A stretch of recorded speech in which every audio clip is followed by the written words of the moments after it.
sounds good. Well, before I get on to my speech proper, I'd like to tell you a little anecdote of the perils of getting old. Oh gosh.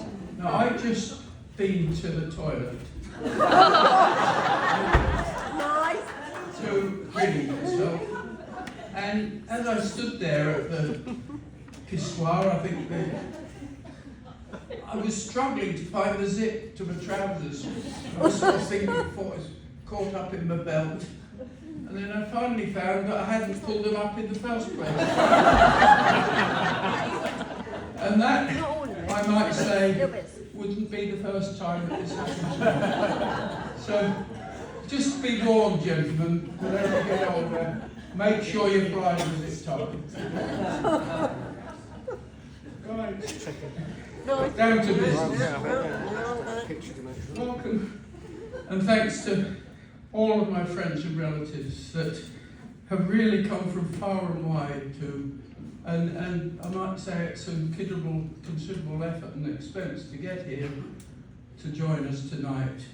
And to be honest, I'm deeply touched and I'm really moved to see so many of you. When you were all gathering there outside and I was greeting you, I was really overwhelmed by the thought of you all coming here for me. And as I say, very, very considerably moved by you all. I was born a Cockney in the East End of London in Dockland. And I was between the Great Wars, between the Depression and the Second World War. I had an elder brother, 5.5 years older than me, called Ron. And he was my hero, really. He looked after me. And we were evacuated when war broke out. You may remember, some of you seeing pictures of all these kids with a gas mask around their necks and a label on their clothes being shipped off to railway stations and sent wherever. And we were one of those, or two of those children. And we were sent to Bridgewater in Somerset, where we were lodged with a couple, middle-aged couple, very old for us as far as we were concerned, but they were really only middle-aged. And we spent the first year of the war there. One of the problems of being 90, getting old, is that some of the most important people in your life predeceased you, unfortunately. And Ron, my brother, who, as I say, was my hero, and his wife Sheila, are no longer with us. But I'm glad to say that through them, their spirit lives on, and their two children, Robert and Diana, are here with us with their partners tonight. And I thank them for coming here and bringing to mind my dear brother, Ron.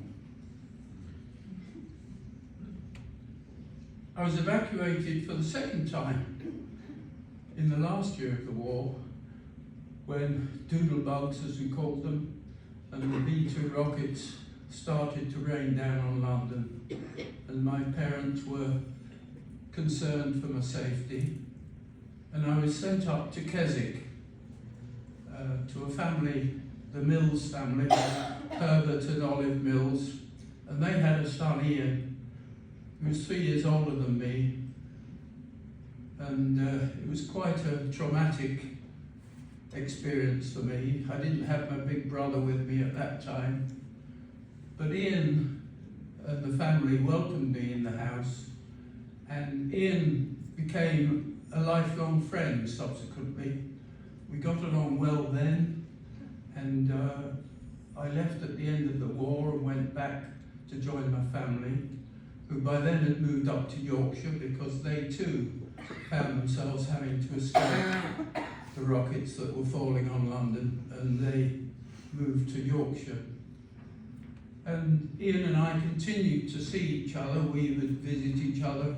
I would take holidays in Keswick, and he would come down to Yorkshire. I eventually moved to Yarmouth, and he would continue to come down and see me. And we grew up together, basically visiting each other. And indeed, my first honeymoon was taken with the Millses back in Keswick. And his honeymoon was spent down in Yarmouth with me. So we were really lifelong friends. Again, sadly, they predeceased me, Ian and Sheila. But again, I'm lucky enough to have two of their three children and their partners, Bev and Chris, here tonight to share this occasion with me and to bring alive the memory of Ian and Sheila.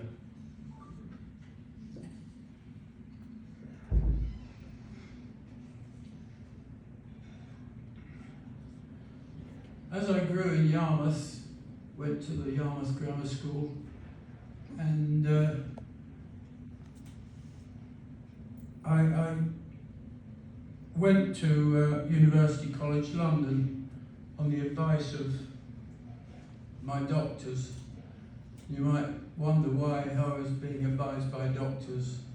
Well, it happened when I was 18 and prepared to do my bit for Queen and Country, went to register for the army. They discovered that I was riddled with TB, and so instead of serving my national service in the army, I served in a sanatorium. And the doctors there, who were marvellous, when I was discharged from the sanatorium, they said, well, what are you going to do with the rest of your life? And I said, I don't know. I'm not qualified for anything. And they said, well, why don't you go to university? And I said, well, I didn't get all that good reports from school, and certainly the headmaster said I wasn't academic, so he never recommended it.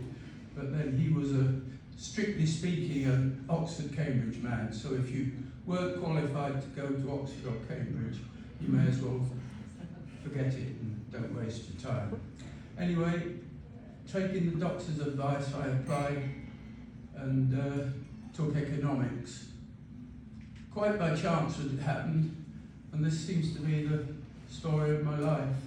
Why did I take economics? Well, on one occasion, returning from a holiday in Keswick, of its time I had a little car and was driving, I picked up a student who was hitchhiking, which you used to do in those days. It's not encouraged these days, but back in those times, everybody hitchhiked around. Servicemen going on leave, everybody sort of would be there on the road, thumbing a lift. Nowadays, the only people seen on the road sort of thumbing a lift are ladies of slightly ill repute.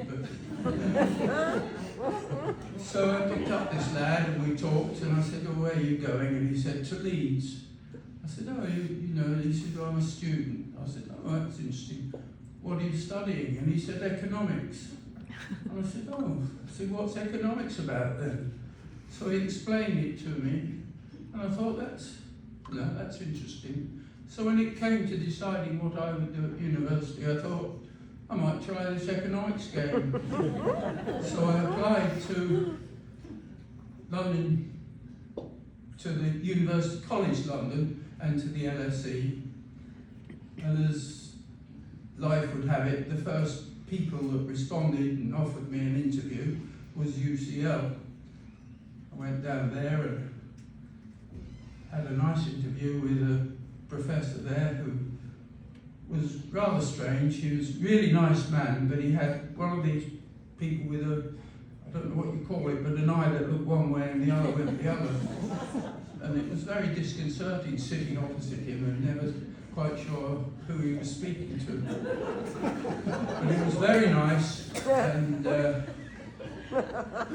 offered me a place, provided I withdrew my application to the LSE, because at that time there were a great rival between the two colleges. So I accepted the place, started at UCL to do my degree. One of the people I met at UCL was a man called Roger Hudson, who became a very good friend, and we subsequently worked together at Pi, which is the college newspaper. Roger became the editor, and I, believe it or not, was the sports reporter, which was a great job because I used to travel with the rugby team or the football team to the matches, and knowing university rugby teams and football teams, they were fairly jolly affairs. So it was a great time, and I would sort of go with them and then write my report of the match. Really enjoyable time. Roger was one of the many friends I made, and really bright chap, a very creative man, in fact, in his subsequent career, and he should have been here tonight. And sadly, he has finally succumbed to old age, and his doctors warned him that he was no longer able to, well, he shouldn't at least fly, because it would be a real risk to his health. He was due to come across from Dublin and is no longer here, so you won't see Roger at the tables, but I'm pleased to say that somebody has been filming the table, taking shots of everyone, and I think are actually filming my speech that we will send to him. So in spirit anyway, Roger is here with us.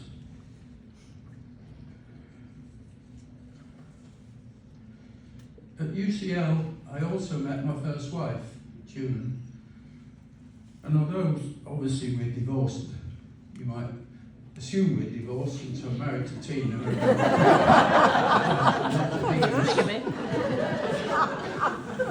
And although we were divorced, we remained on good terms and used to see each other. And I used to visit visit each other, and we produced two children. My eldest, Simon, my eldest, I'll get that wrong, I'll be correct. I'm in trouble. My eldest, Sandy, is with us along with her husband, David. Yeah. Where are they? There they are. Yay! And the other son, Simon, is not here, but to represent him, we have three of his children. Yes. Stand up. And we've got a sort of Bain dynasty family Yay! somewhere. There we are, that's the sort of Bain dynasty family. And also... Luca! Put your hands up. Yay! That's Luca, one of the children. And Lucia. And the other Kieran. one's there. They're scattered all over the place. Well, by this time I was well into my career in the world of finance. Initially I joined a small firm of brokers in London and had a spell with a merchant bank. I eventually ended up in Edinburgh with a firm of stockbrokers called Wood Mackenzie, which, thanks to the leadership of the senior partner John Sheen, became one of the leading research-based stockbrokers in the country. I'm happy to say that I have several colleagues here from that firm, Hamish and Dougal and John in the file table there, and Ali. So if anyone wants financial advice, I wouldn't recommend it.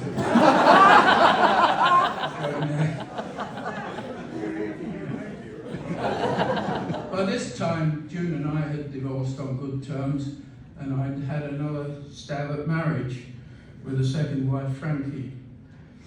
And although that also ended in divorce, we managed to produce a son in the form of Simon. That was the previous one. In the form of Andrew.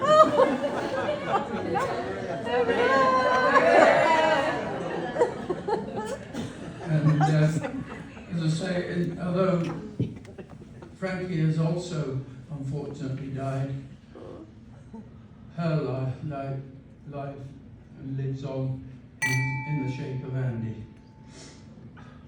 Frankie, in fact, came from a communist background. Her mother and father were both involved in the civil war in Spain in the 30s and were active on the side of the, never whether it was the Republic or the, which is the good side. Anyway, they were fighting Franco. And while she was, Frankie was very much of their thought, and she at a communist meeting of young communists met someone called Tina.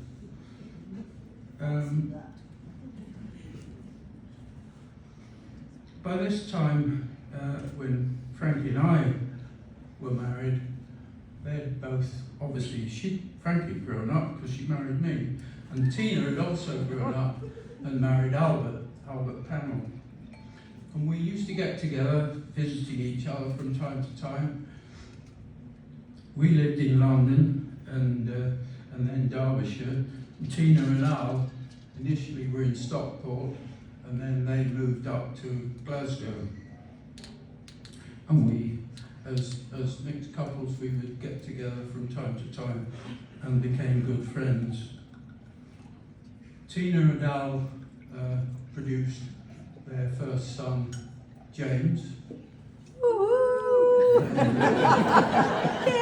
And Jim is responsible for this wonderful display here. It's my fault. And for a good deal else in the area of technology, because that's his speciality.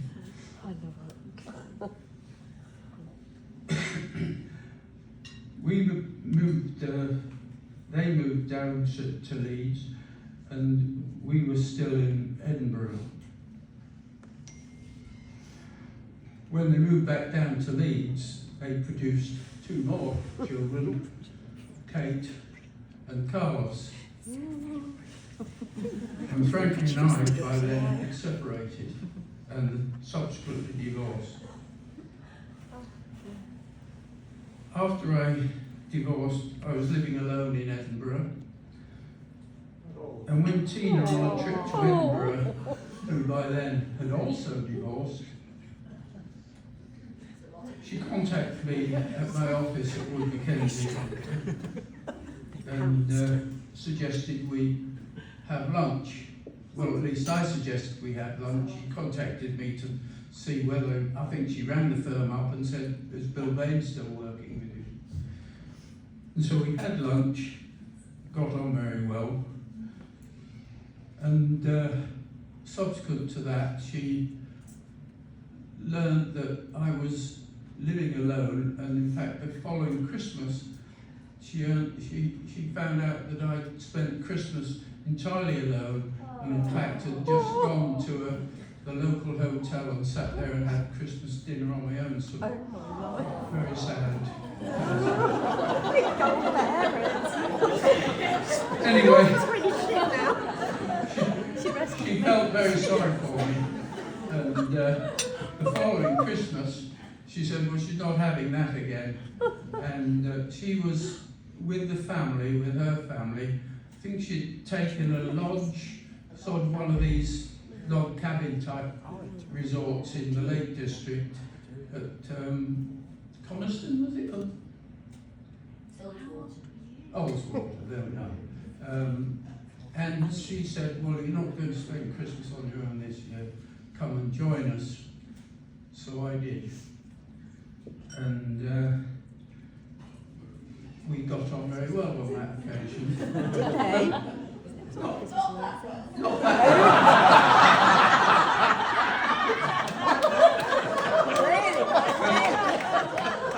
But we realised we could each other, and we subsequently met once or twice. I quite often travel to Leeds on business anyway, and would call in and visit her, and Tina would come up to Edinburgh and we'd see each other.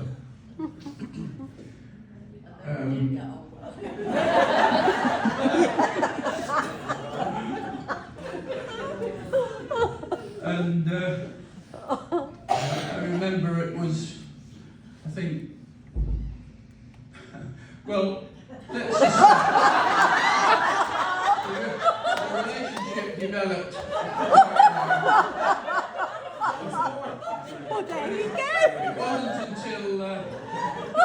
until I invited her to join me in London to a sort of dinner event, wasn't it? Oh, it was Sunday's birthday. It was. And we went back and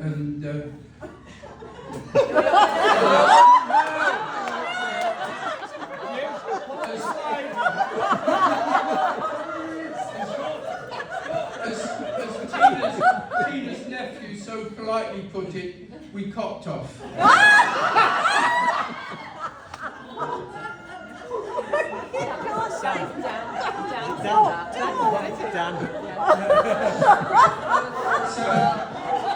So basically, you know, by this time I was entering the 50s, and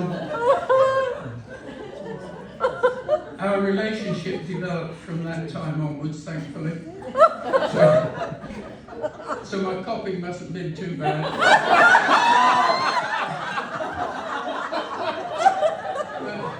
But I firmly believe that this is get to a serious thing. I really do believe that it's thanks to Tina that I have managed to live beyond the predicted 50 to 60 years that the hospital predicted for me, and have now reached the grand old age of 90. Yay!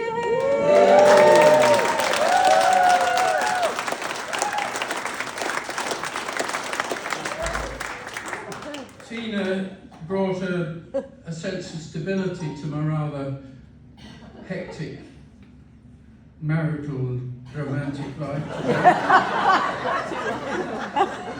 But apart from that, she also brought with her a lovely ready-made family in the shape of James, Kate and Carlos. And apart from the initial problems that you might get with a teenage children being rather resentful with this new man in their mother's life, we got over those initial problems, and I'm glad to say that they welcomed me finally into the family and have been really supportive and loving towards me ever since. They're all here tonight. Jim with his wife Rena, Kate with her husband,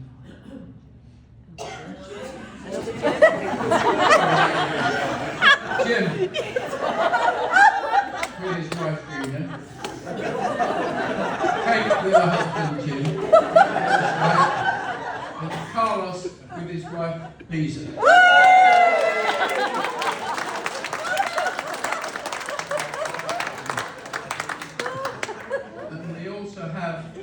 Their children, with the exception, sadly, of Jake, the eldest son of Kate and Jim. Very complicated life to Jake at the moment is playing cricket and enjoying life in Australia. As well as this expanded family, which to me was, you know, quite substantial, Tina brought along a whole dynasty, and I mean dynasty, of siblings and their spouses, cousins, nieces, nephews, several of whom are here tonight, and I welcome them all. But they're just a small sample. The rest of them are out there. So true, isn't it? And I tell you, going to these functions of that family one way or another was a whole new experience. I mean, my family was relatively small and didn't often get together, but that lot, it was, you know, weddings, birthday parties, and there would be 50, 60, 70 of them, all related, all gathered there. It was overwhelming, just like this lot. The other thing she brought, which totally new, was a whole new social group from her world of therapy. And in fact, we have a whole table full of therapists over there. And we can provide cushions for anybody that wants to take advantage of it. I think I knew that. Finally, I must mention the friends that Tina and I have made since we've been together. From our time in the Lake District, which was very enjoyable, I must say, we have our former neighbours, Andrew and Gillian. They welcomed us to our home there and have been good friends ever since. We didn't put ourselves in the hands of Andrew as a dentist, I seem to remember. We used to. we were a bit suspicious at first. But he's a very fine dentist and I could recommend him, although I think he might be retired now. Too late. We also, while we're in the Lake District, were introduced to someone else from the world of therapy. A mutual friend introduced to Gillian, who they're in the therapy table. And she's here along with her now husband Paul. In Leeds, when we came to Leeds, we made great friends of our neighbours in Roundhay. We lived in basically a little cul-de-sac. There were our house at the beginning, and then there was Holland Hill House, which had been split into 3 houses, and in 2 of those lived Yvonne and Theo, who are here with us tonight, and Honey, who lived next door to us, and her partner, Tishal. Sorry. I love you, Bill. I got that right. You love me? He's the one you're supposed to love.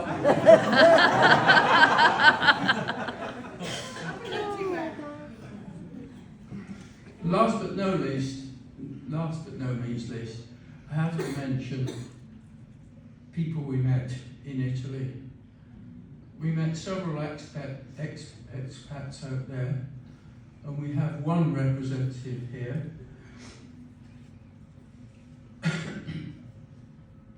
Oh dear, I'm losing my thread here. Well, she's here.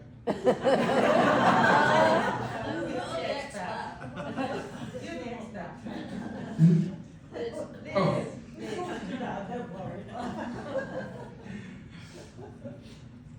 But she was one of several people. There was a lovely expat community there.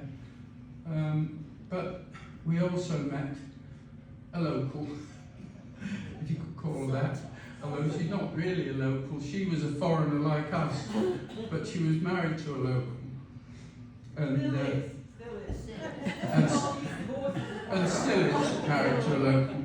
And that's Cornelia, sitting there next to Tina. Now, Cornelia was a vital part of our existence in Italy. Without her, to be honest, our venture into a world of buying and maintaining and running a house in Italy would have been a nightmare instead of the dream that it was. She guided us through the whole bureaucratic process. She arranged workmen for us for any work that needed to be doing. She not only did she arrange for them to come and do the work, but she made sure that they did it properly and oversaw them like a very severe foreman. She would keep on their tails, and she also insisted that they weren't going to charge us the way they charged all these rich Americans. They were going to charge us decent prices. So without her, life would have been much more difficult settling into our dream home in Italy.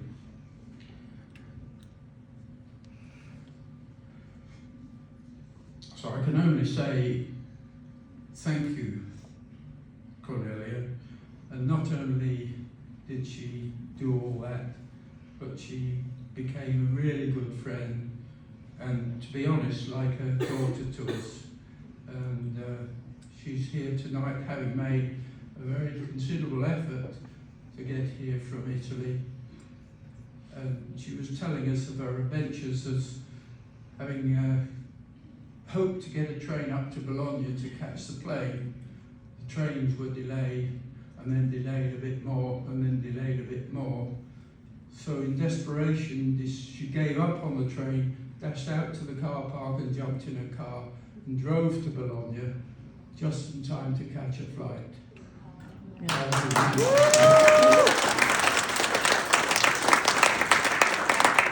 I think that's a demonstration of what a determined woman she is. She frightened the life out of us, I can tell you.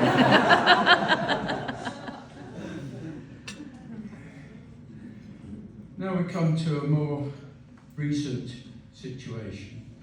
So I have a few people to thank, if you'll bear with me. First of all, I'd like to thank Myrna.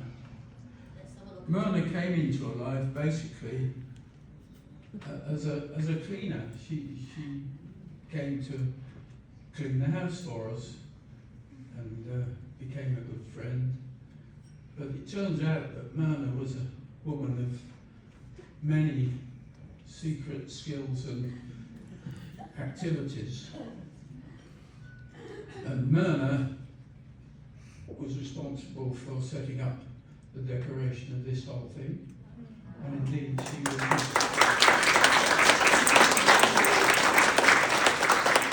was also responsible for directing us in terms of how we were going to make the entrance, exactly where I was going to do that twirl, and organised me down to the last T. So she's a great organiser, and if anyone else has any events that they want to put on and want it organised, Myrna's the girl for you. Another group I have to thank, basically, is the family. For Jim, he's used his tech skills, as I say, to produce these slideshows. He's also responsible for you getting the very clever invites. Sadly, for many of you, it seemed to have been too clever. Because half of you didn't read them properly, what you're supposed to do. Oh my God. And when you did read them and decided what you were going to eat tonight, you forgot all about it and had to be reminded with the board outside. For which we have to thank Myrna, who created all that board, and Tina for putting together the list, going through all the invites and all the choices of food. So they are very important parts. I have to thank Kate for her general support in the whole operation. Kate's responsible for the playlist as well, which you will hear after the band finishes their pressure. Oh my life. And for generally holding our hand through lots of the areas and helping Tina with setting up the tables and putting out the place fittings and so on. And last, to Tina, for organising the whole evening. Without her, none of this would have happened anyway. For liaising with the hotel, she's taken on that whole business. I just sat back, wondering what the hell's going on. And generally, she's kept the whole evening and everything ticking over. And without her, obviously, nothing of this would have happened. So on that note,